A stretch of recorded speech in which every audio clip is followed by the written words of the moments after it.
それではただいまから G7 大阪 Press conference by the chair of G7 Trade Ministerial Osaka Sakai will begin. First, Foreign Minister Kamikawa, please. During the two-day session since yesterday, G7 Trade Ministerial meeting Osaka Sakai was held. I took part as co-chair with METI Minister Nishimura. Currently, the world is facing multitude of crises, including Russian aggression against the UK and resulting food, energy, and other supply chain disruptions and confusion. In addition, the recent Israel-Palestine situation leads to heightened risk of greater uncertainties. Under such circumstances, we, the G7, who share such values and principles as freedom, democracy, respect for basic human rights, and the rule of law, play responsible roles to lead the international community towards sustainable growth of the global economy. This is the second G7 Trade Ministerial this year under the Japan presidency, where candid discussions took place on efforts to maintain and strengthen multilateral trading system with WTO at its core, response to supply chain risks, and to economic coercion from economic security perspective. As for the specific outcomes from each of the sessions on trade and sustainability and level playing field sessions, which I chaired, I will introduce the outcomes, and I would also like to ask Minister Nishimura to introduce the outcomes on sessions he chaired, namely economic coercion, enhancing supply chain resiliency, and outreach session. First, in the trade and sustainability session held with the participation of outreach countries, including the Global South and international organizations, response to climate change, food security enhancement, and other global challenges was discussed. For sustained development of a global economy, we were able to affirm that beyond G7, international partnership and collaboration will be strengthened. In particular, I emphasized that in solving trade and sustainability challenges, it is important to adopt the perspective of gender equality, such as women's equal participation and leadership, and that it is important to keep in mind SDGs philosophy of not leaving anyone behind. In the session on level playing field, the concern about trade-harming industrial subsidies, market distorting practices by SOEs, and forced technology transfer were once again identified. And at the same time, efforts to realize level playing field conditions were discussed. On my part, I pointed out that such market distorting policies and practices harm the entire international community, in particular, proper development of developing countries, and emphasized and called out the importance of sharing the awareness of these issues with partners beyond G7, including developing countries. At the closing session held just a few minutes ago, as the outcome of the discussion of this meeting, G7 Trade Ministers' statement was adopted. Included in the statement is the importance of maintaining and strengthening free and fair multilateral trading system with WTO at its core, the need to ensure a level playing field, resilience of supply chain, and response to economic coercion to strengthen G7 collaboration. As the culmination of the efforts under a Japanese presidency, I believe we were able to send a unanimous message as G7 to the international community. Until 2024, when presidency is handed over to Italy, we have 2 remaining months, during which time Japan will continue to work as G7 presidency towards sustaining growth of global economy, leveraging the outcome from the meeting this time. Thank you. Minister Nishimura, please. Yes, thank you. As Minister Kamikawa had mentioned, indeed, looking at the international situation, many things are happening. We are at a big historic turning point. At this time, it was a big outcome that the G7 concurred to work toward free and fair and trading order by unity on one hand, and on the other hand, work will be continuing to ensure economic security. As a part of it, G7 will unite in countering economic coercion, and views concurred on that as well. And also, including the preparedness for it, we will work toward supply chain resilience. On this point, views also concurred. As for the supply chain resilience, not only G7 members, but for the first time this time, Global South power, India, Indonesia, resource country of Australia, Kenya, Chile, all these countries have been invited to attend outreach, and also private sector resource major companies also were included in the discussion, and this supply chain resilience thought was broadened and shared. Its significance was great. By sharing this kind of a notion toward the development of a global economy, G7 would like to take lead together. So in my session that I have chaired, I would like to just briefly state that to you. With regard to the economic coercion, of course, G7 trade ministers for the past one to half a years, in various occasions, so much discussion had taken place. We have been open-minded in frankly speaking about each experiences. There are so many. We don't know some of the things. We cannot be judged to call it economic coercive activities, but there are so many in the different modality and forms. Many things are taking place. Economic dependency can be weaponized, and we do have a grave concern about that within G7, which was also shared. And this is incorporated into our joint statement. Swift information sharing is a must so that G7 can get united in countering economic coercion, and we concurred on that. Also, we would make outreach to the partners beyond the G7, as I said that before. So if some eventuality, unintentionally, industries might be on the side of the what is called a backfill, which is siding with coercing countries for their country, and we need to communicate that well with the businesses. We concur on that. As for the supply chain resilience, as was mentioned to you before, particularly what we shared within the G7 is to reduce the dependency on a certain country.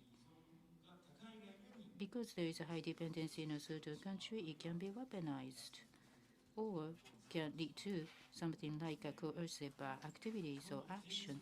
So reducing dependency is a necessity. And we strongly concurred on that and shared that notion, particularly semiconductors, battery, and the critical minerals, resilient and trusted and reliable supply chain need to be made. And on that note, we conclude. As for the recent export control measures seen vis-à-vis the critical minerals, concern of which have been shared. Of course, G7 would unite and address these issues together with the Global South and the private sector companies under the partnership. We will jointly tackle all these challenges. About the WTO reform, it's 4 months away to see the ministerial meeting MC13. So in Geneva, on the DS reform, work is underway. This discussion should be advanced further. On that note, of course, each country have different views and varied views, but we are being open-minded in sharing our thoughts together. I think that was the case this time as well. Taking this as an opportunity, we would like to evolve this kind of discussion and deepen it. As for the industry subsidy, that is the state intervention and the trade instruction. We will support creating a space for deliberating that within WTO and also aim for the substantial conclusion to be reached on the e-commerce negotiation within this year. And toward MC3 13 next February, strong commitment was able to be confirmed for the WTO reform. In the Japan-EU Economic High-Level Dialogue, the missing piece in EPA, the data flow clause, we were able to reach and confirm the agreement in principle in 2019 at the G20. At the time of G20 meeting, DFT has been proposed by Prime Minister Abe. And this was an agreement which contributes greatly to his thought. And also, at the Trade Ministers meeting, as was seen in the joint statement about the Japanese product not based on the scientific evidences, the import restrictions have been taken, but G7 had united in supporting the position of Japan. Well, yesterday at the Japan-EU high-level meeting, the Executive Vice President Dombrovskis made remarks on that, and inclusive of that, many of the countries widely have shown clearly their understanding and support. And G7 would also unite in dealing with this issue. Lastly, many of the ministers have mentioned that Osaka Sakai last night, local community supported reception was held, which was full of culture and was much appreciated. It was very cordial and was able to deepen their understanding about the culture that this part of the region in Japan, particularly Sakai, has to offer. It was greatly appreciated. I would thank all the Osaka prefecture people, Sakai city people, and all others who had helped us arrange this meeting. Thank you. We would now like to open the floor for questions. First, representative of Press Club of MOPA, please. If you are present in this room, please stand up and please raise your hand to indicate that you are the person to ask question. Yes, please. Kato from NHK. Question for both ministers. During this meeting about economic coercion, I understand that discussions were held. China is banning import of Japanese fisheries products. What were the reactions from the participating countries? And what do you expect the G7 to approach? How do you expect the G7 to approach this? And what can G7 do about Japan-China relations? Question to both of the ministers. As I just said to you in the joint statement, there is a reference talking about the import restrictions on the Japanese food. Unnecessary restrictive measures will be called for its immediate withdrawal. That is clearly written there. That is a fact, not based on the scientific evidences. This is something, it is intolerable. And this is the Japanese position which was conveyed to the members of G7, and widely the support have been gained from G7. So far, at the WTO, in the international fora, inclusive of G7 and so forth, they had always expressed the support and understanding behind Japan's position. So with the like-minded countries, inclusive of the international framework, in a united fashion, we would like to address this issue and tackle it. Many of the countries, with regard to Japanese food, the campaign have been going on. We are glad that they are being unrolled and unfolded. Of course, what would constitute economic coercion is a big question because there is no clear-cut definition. It's hard to decide, but in any eventuality, G7 will unite in jointly addressing the issue. That is our view. So we will keep a close communication, and not only Japanese circumstances, but anything can happen in future. So every time we will unite and collectively address. Regarding economic coercion, at G7 Hiroshima summit, at the leaders level, it was confirmed that a coordination platform on economic coercion will be established, and we welcome the progress of the efforts related to this. And it was agreed that G7 will work to see further advancement of this.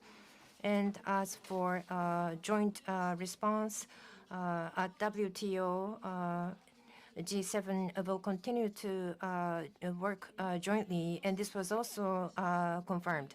As for import restrictions of Japanese fisheries products, once again, we have explained that calm-headed response based on scientific evidence is necessary, and respective countries expressed their understanding and support of Japan's position.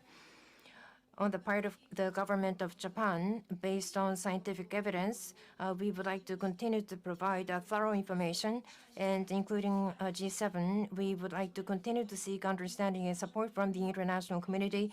And at the same time, we continue to ask for immediate abolishment of import restrictions of Japanese produce, Japanese food. 代表、日経さんからご質 Nikkei, please, representative of Press Club of METI. Ushigome from METI. I have a question for Minister Nishimura. Earlier, Minister Nishimura, you explained that during the current trade ministerial, for the first time, outreach meeting was held where Global South countries were invited. What was the objective and what was the outcome? And could you elaborate on that point? In terms of economic size, relatively speaking, Global South countries are gaining in momentum, which is a structural reform. So based on the outcome of the discussion this time, how will we be facing Global South? Thank you. As you had exactly mentioned, if you look at what is called Global South countries, they account for majority of the world population and full of youth in their population, many of them. And economic growth is quite remarkable. In global economy, their presence is growing. In that context, there are many of the resource countries present. And what we are going to tackle is the economic security, supply chain resilience. In building that, they would play a very important role. Based on that notion, this time around, for the very first time, representative countries have been invited. India, Indonesia. Those two powers have been invited. And from Chile, Kenya, from Latin America and Africa, they are upholding the free and fair trading system and the resource country. All these have been invited to jointly work on the supply chain resilience, and I think that kind of a notion was able to be shared. And building on that, as you had mentioned, it's not that G7 members only will be able to get to the resilient supply chain, and presence is rising and the voice is becoming louder from the Global South in the world, and their role is very important. So free and fair trading order has been developed and being upheld, and the G7 has been the leader in that context. And that in itself will be linked to the further growth of the world economy. Therefore, working together with the Global South country, G7 would take the leadership and develop the world economy further, work for the peace and prosperity of the world. That is the situation and the position of us. からご質問を受けた We would like to take question from foreign press. Yes, a person wearing gray jacket, please.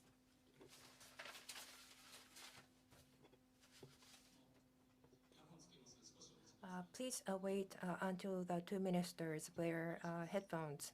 Yes, please. Question is for Mr. Nishimura. I'm Philippe Mesmer from the French newspaper Le Monde. There is a growing trend toward more protectionism in the world now, including among G7 members.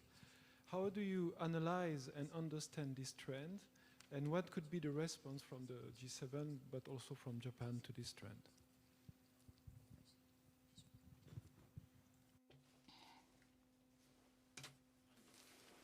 Thank you for the question. First of all, at this G7 meeting,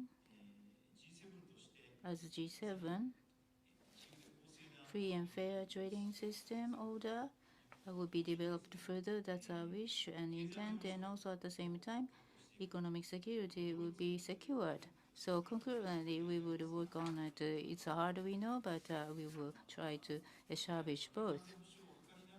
Having a securing economic security, at the same time, we will aim for free and fair development of the trading order. With this in mind, we concurred at the G7, and with this in mind, the G7 will lead the world concretely. As you can see in the joint statement, WTO will remain at the core in strengthening and maintaining the multilateral trading system. Views conclude on that, and also protectionism and the market distorting practices will be restrained. We conclude on that, and also dispute settlement system discussion will be deepened for the reform, and also trade and state intervention, around which the discussion is to be started. We will aim for that. So G7 will take on the lead and have the WTO at the core. Efforts will be carried out. That is why we will also work on the WTO reform, and commitment has been made clear. In addition to that, the Japan-EU economic dialogue we had, likewise, a working group was decided to be established and launched. There are various different systems and institutions out there. For economic security, efforts will be underway, but within the like-minded countries, free and fair trading need to be upheld evermore and sustained. That is a notion. And amongst the different countries, discussion will take place, information will be shared, and coordination will take place. It will be done at the working group of Japan-EU as well as at the forum of WTO and others. Anyway, G7 will take on the leadership and aim for free and fair trading order that would develop even further. Thank you. Would there be any other questions or comments? Please raise your hand. Yes, a person seated in the person seated to the yes.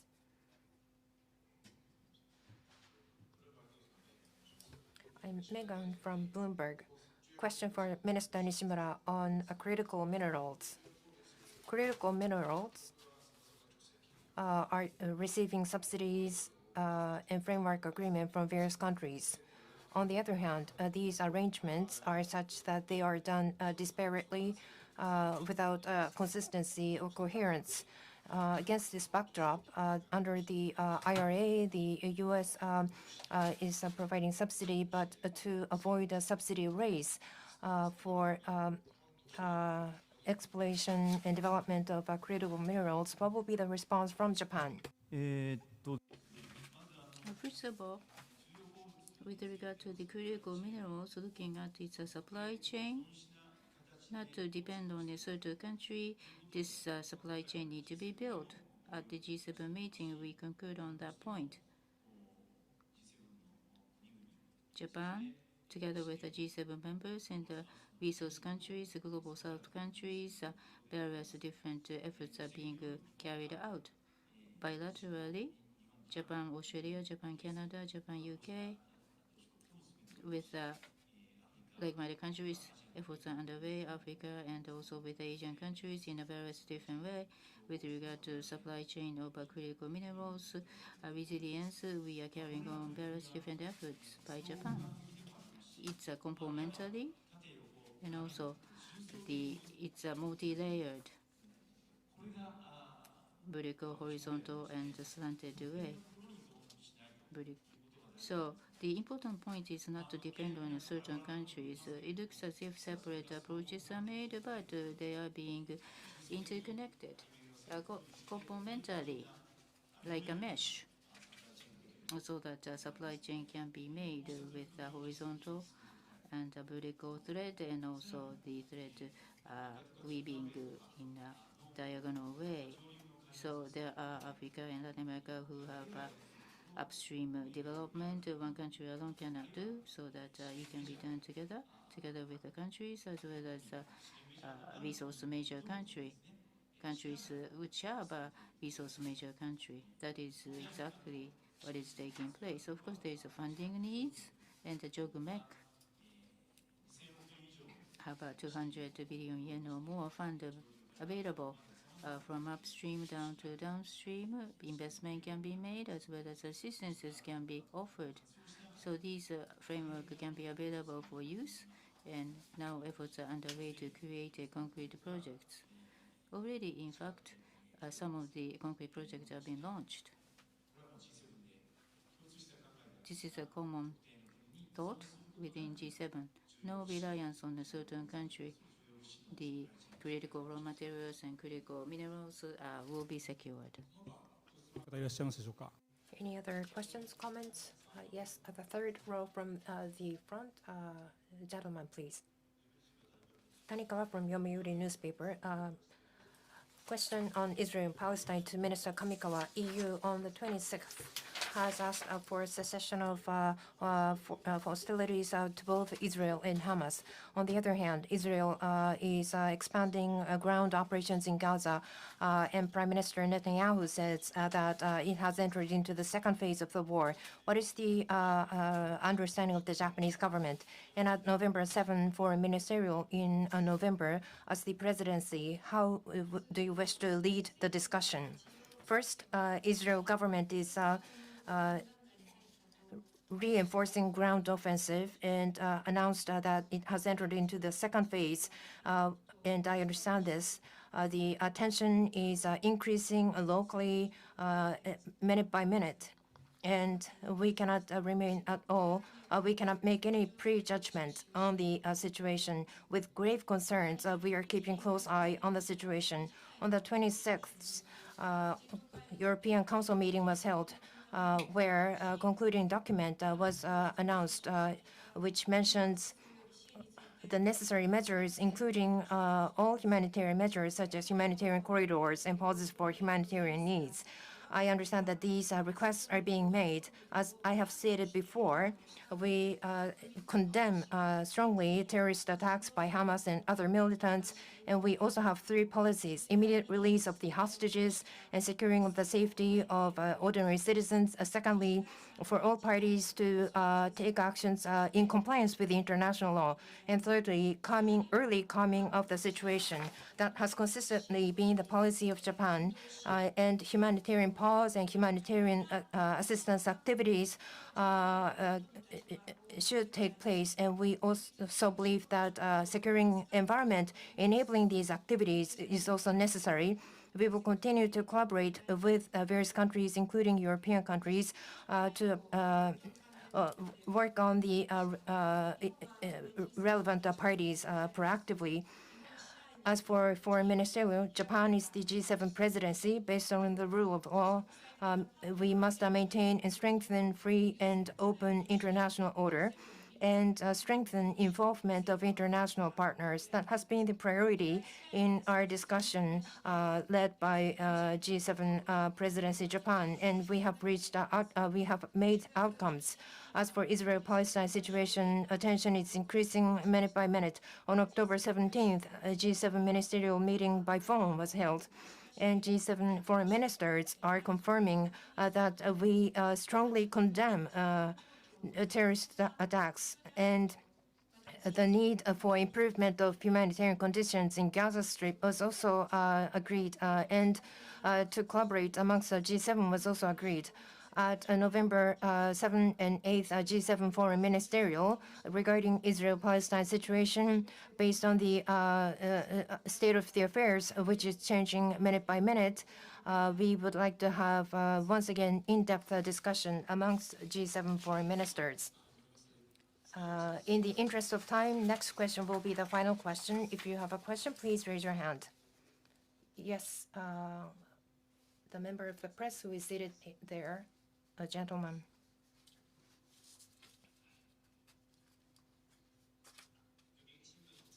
Tsuzuki from Yomiuri newspaper. Question for Minister Nishimura.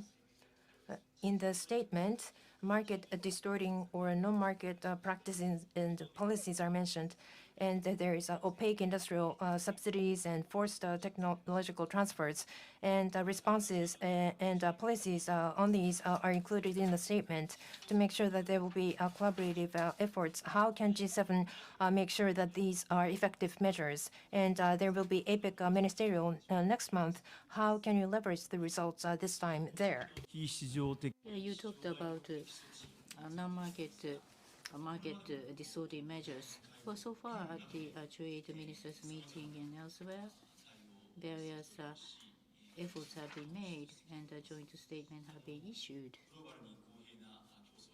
Global level playing field, LPF, should be established. It has been the long-standing topic.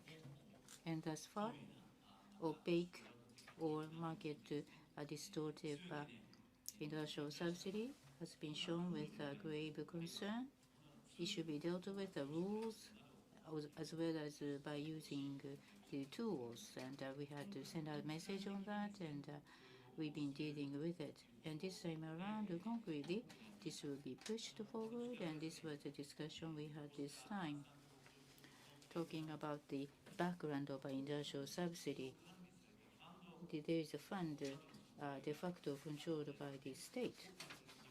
And also in many of the countries with regard to subsidy, not much information is being disclosed. Transparency is insufficient. There are concrete issues there, and the issues need to be identified, and its necessity have been confirmed. In February next year, the WTO Ministerial will be held, MC13, and how the industrial subsidy should be, and trade and the state intervention. The proposal is being made to create a space to have a discussion on that. We support that. Within WTO, we need to improve the transparency of the industrial subsidy and also strengthen the discipline. And we talked about the necessity of that. And also to complement that, OECD has a SOE guideline which is up for revision. So apart from the WTO, we can utilize a framework to promote the discipline rule making, which was stressed. And also, there are impact of market distortive measures. Toward that, rules need to be strengthened, and there is a necessity for that, and we have to have more recognition of its necessity among the international community. Support have been expressed. That is why in our ministerial statement, this portion is clearly stated. The concrete efforts will go on, and this marked the first step. Next month, APEC will be held. It's up to the diet's schedule, but if it is permitted, we would like to take part, and together with the Asian Pacific regional countries and so forth, using the bilateral as well, like to deepen the discussion and work toward cooperation in responding to the non-market measures. Thank you. We have run out of time. We would like to end the press conference by the ministers. This press conference will be followed by briefing by the official of the ministries. Thank you very much.